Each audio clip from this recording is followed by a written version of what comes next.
शाम का वक्त था, लोग सड़कों पे टहल रहे थे, महिलाएं घर में खाना बना रही थी, बच्चे घर में खेल रहे थे। तभी अचानक से कुछ लोगों की आवाज़ सुनाई देती है।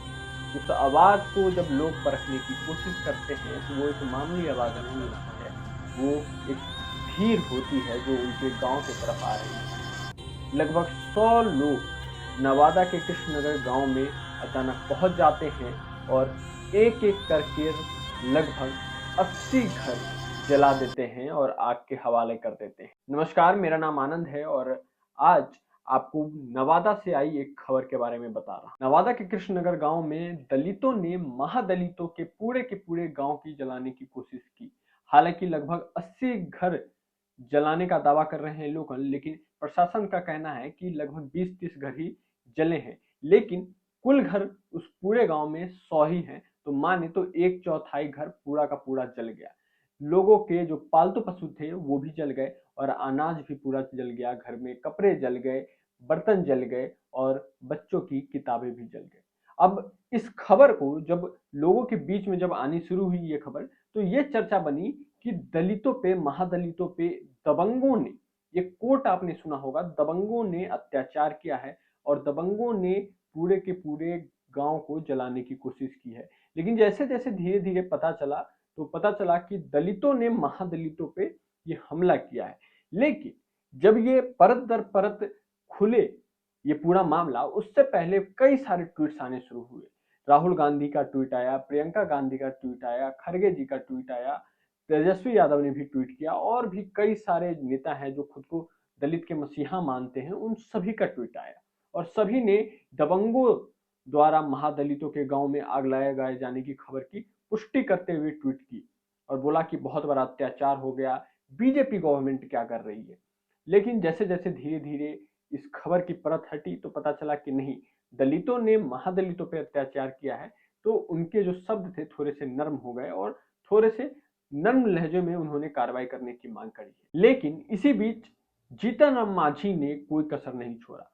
उन्होंने बेबाक तरीके से अपनी बात रखी और उन्होंने ये कहा कि जितने लोगों की गिरफ्तारी हुई है उसमें 90% एक ही समुदाय के लोग हैं, यानी कि यादव समुदाय से हैं। मतलब कि सीधा सीधा उन्होंने यादव समाज के, वहां के जो लोकल यादव लोग हैं उन पे आरोप लगाया कि ये जो है यादवों द्वारा पोषित कुछ महादलित लोग थे और उनको मिला करके ये घटना को अंजाम दिया गया है। क्या कहा, पूरा बयान सुनिए। नवादा में मुसहर और चमार जाति के लोग बरसों बरसों से एक जगह पर रह रहे हैं। दुसाध जाति के भी लोग वहां पर रह रहे हैं, लेकिन यही विरोधी दल के लोग और खास करके जो यादव समाज के लोग हैं, वे लोग जमीन के ये में एक आध दो दुसाध जाति के लोगों को अपना पक्ष में कर करके उनको आगे बढ़ा करके यहाँ घटना का अंजाम दिया है। इस तरह का बयान आए और विवाद न छिड़े, ये तो असंभव ही है। फिर इसके बयान के जवाब में तेजस्वी यादव आते हैं सामने और तेजस्वी यादव ने जीतन राम मांझी को कहा कि ये जीतन राम मांझी नहीं है, जीतन राम शर्मा है करके उन्होंने बोला और उनके शब्दों का कड़ा विरोध किया।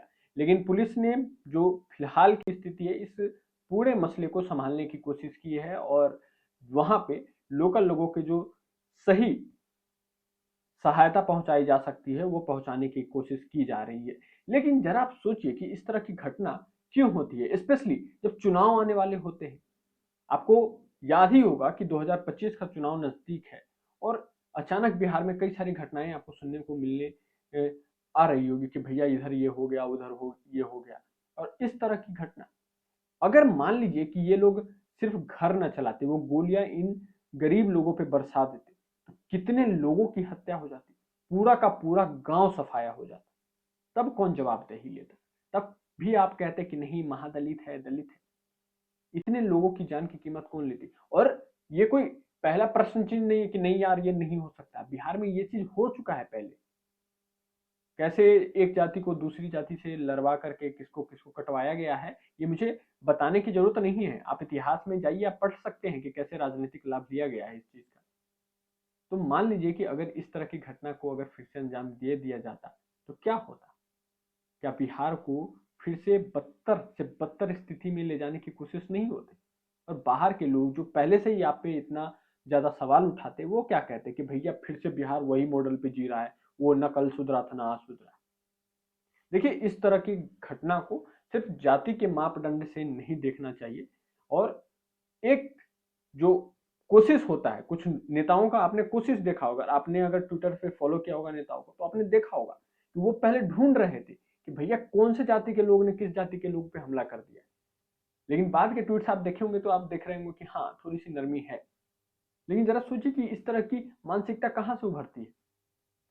राजनीति से उभरती है। और क्या हासिल होता है? वोट। जिससे किसका फायदा होता है? सिर्फ और सिर्फ एक इंडिविजुअल पॉलिटिकल पार्टी को। अंत में क्या हासिल करेंगे? हमारे लोग ही मरेंगे, हमारे बिहार के लोग मरेंगे। मुझे लगता है कि इस तरह की घटना पे कभी भी राजनीति नहीं करनी चाहिए और सख्त से सख्त कार्रवाई करनी चाहिए। पुलिस ने एफआईआर दर्ज कर लिया है और कार्रवाई की जा रही है, लेकिन देखना होगा कि इस कार्रवाई का अंजाम क्या होता है। आप अपनी राय कमेंट में बताइए। मिलते हैं अगले वीडियो में, तब तक के लिए जय हिंद।